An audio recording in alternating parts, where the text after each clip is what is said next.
প্রথমেই আমাদের এই বোনলেস চিকেনটাকে মিন্স চিকেনে পরিণত করে নিতে হবে। তার জন্য আমরা ইউজ করব mixie.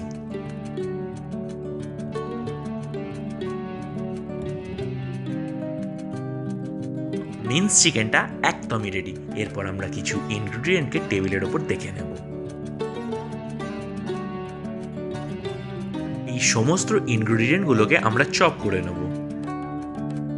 Now we are going to pour the mince chicken into the Baul.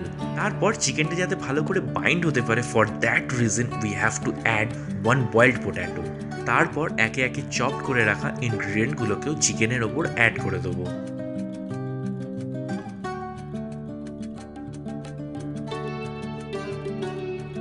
Now add salt to taste and black pepper also as per your taste.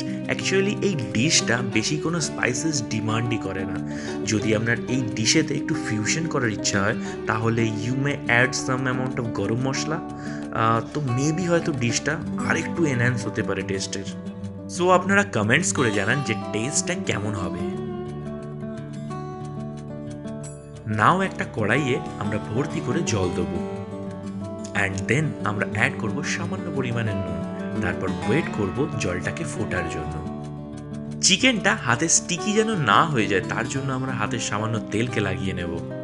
Now the main step, চিকেনের সামান্য অংশ তুলে হাতে একটু just flat করে নেব। দেন তার ভেতরে একটা চিজ কিউবকে অ্যাড করব। দেন চিকেনের দুই পাশটাকে আমরা র্যাপ আপ করব, জাস্ট একটা বলের ফরমেশন দেবো।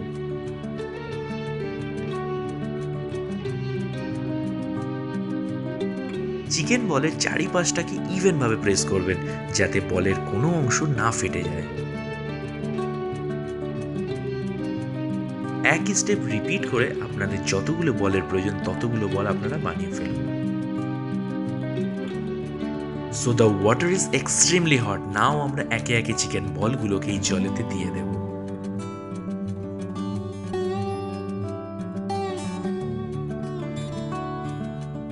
চিকেন বলগুলিকে ভালো করে সিদ্ধ হওয়ার জন্য আমরা মিডিয়াম ফ্লেমে অন্তত 20 থেকে 25 মিনিট ছেড়ে দেব।